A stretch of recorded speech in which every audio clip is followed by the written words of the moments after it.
Folks, the people of this nation have spoken. They've delivered us a clear victory, a convincing victory, a victory for we the people.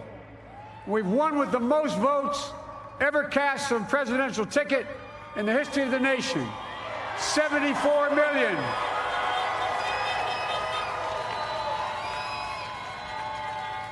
What I must admit has surprised me. Tonight, we're seeing all over this nation, all cities and all parts of the country, indeed across the world, an outpouring of joy, of hope, renewed faith in tomorrow, bring a better day. And I'm humbled by the trust and confidence you've placed in me. I pledge to be a president who seeks not to divide, but unify, who doesn't see red states and blue states, only sees the United States. And work with all my heart, with the confidence of the whole people, to win the confidence of all of you.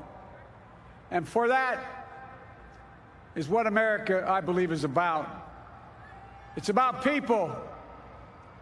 And that's what our administration will be all about.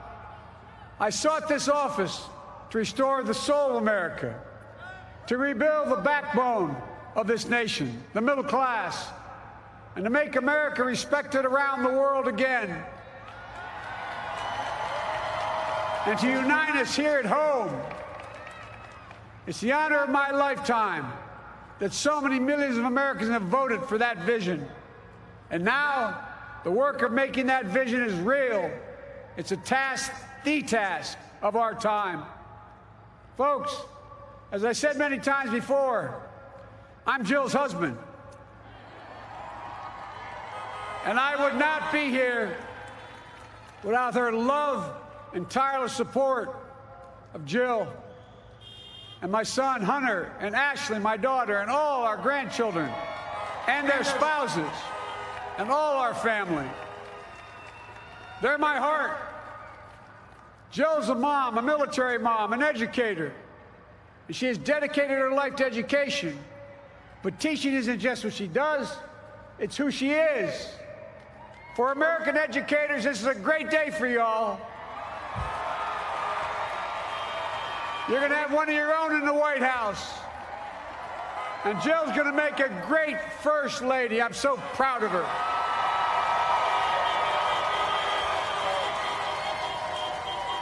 And I'll have the honor of serving with the fantastic Vice President who you just heard from, Kamala Harris, who makes history as the first woman, first black woman, the first woman from South Asian descent, the first daughter of an immigrant ever elected in this country. Don't tell me it's not possible in the United States. It's long overdue. And we're reminded tonight of those who fought so hard for so many years to make this happen. But once again, America's bent the arc of the moral universe more toward justice. Kamala, Doug, like it or not, your family, you become an honorary Biden, there's no way out. All those of you who volunteered and worked the polls in the middle of this pandemic, local elected officials, you deserve a special thanks from the entire nation. And to my campaign team and all the volunteers and all who gave so much of themselves to make this moment possible, I owe you. I owe you. I owe you everything. And all those who supported us, I'm proud of the campaign we built and ran. I'm proud of the coalition we put together, the broadest and most diverse coalition in history. Democrats, Republicans, independents, progressives, moderates, conservatives, young, old, urban, suburban, rural, gay, straight, transgender, white, Latino, Asian, Native American. I mean it, especially those moments, and especially for those moments when this campaign was at its lowest ebb. the African-American community stood up again for me. You've always had my back, and I'll have yours. I said at the outset, I wanted to represent this campaign to represent and look like America. We've done that. Now that's what I want the administration to look like and act like. For all those of you who voted for President Trump, I understand the disappointment tonight. I've lost a couple times myself. But now, let's give each other a chance. It's time to put away the harsh rhetoric, lower the temperature, see each other again, listen to each other again. And to make progress, we have to stop treating our opponents as our enemies. They are not our enemies. They are Americans. They're Americans. The Bible tells us, to everything there is a season, a time to build, a time to reap and a time to sow, and a time to heal. This is the time to heal in America.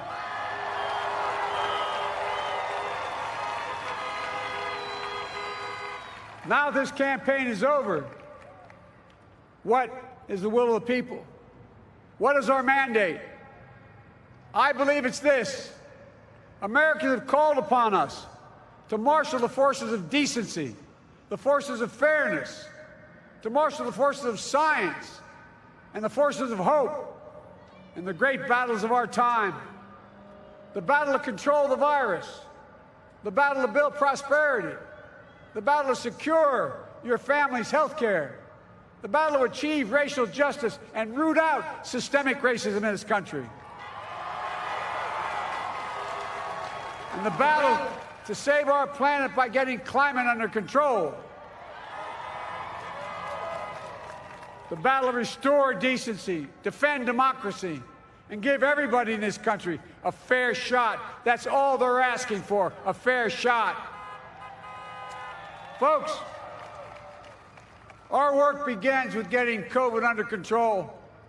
We cannot repair the economy, restore our vitality, or relish life's most precious moments, hugging our grandchildren, our children, our birthdays, weddings, graduations, all the moments that matter most to us until we get it under control. On Monday, I will name a group of leading scientists and experts as transition advisors to help take the Biden-Harris COVID plan and convert it into an action blueprint that will start on January the 20th, 2021. That plan will be built on bedrock science. It will be constructed out of compassion, empathy, and concern. I will spare no effort, none, or any commitment to turn around this pandemic. Folks, I'm a proud Democrat, but I will govern as an American president. I'll work as hard for those who didn't vote for me as those who did.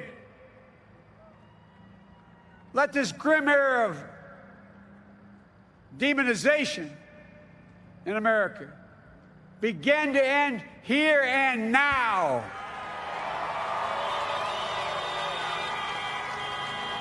The refusal of Democrats and Republicans to cooperate with one another, it's not some mysterious force beyond our control. It's a decision, a choice we make. And if we can decide not to cooperate, then we can decide to cooperate. And I believe that this is part of the mandate given to us from the American people. They want us to cooperate in their interest. And that's the choice I'll make. And I'll call on Congress, Democrats and Republicans alike, to make that choice with me. The American story is about slow yet steadily widening the opportunities in America. And make no mistake, too many dreams have been deferred for too long. We must make the promise of the country real for everybody, no matter their race, their ethnicity, their faith, their identity, or their disability.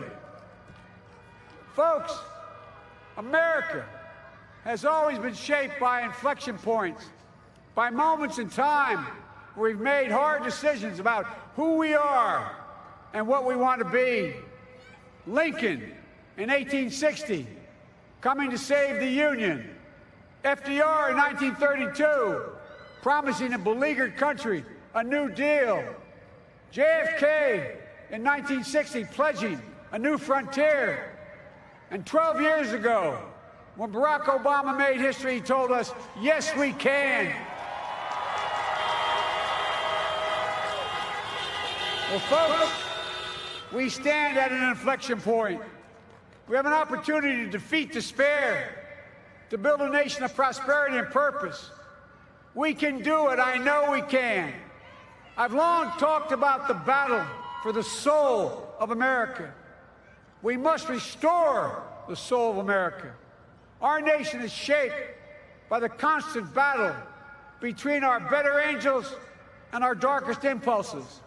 And what presidents say in this battle matters. It's time for our better angels to prevail. Tonight, the whole world is watching America. And I believe at our best, America is a beacon for the globe. We will lead not only by the example of our power, but by the power of our example. I've always believed, many of you heard me say it, I've always believed we can define America in one word: possibilities. That, in America, everyone should be given an opportunity to go as far as their dreams and God-given ability will take them. You see, I believe in the possibilities of this country.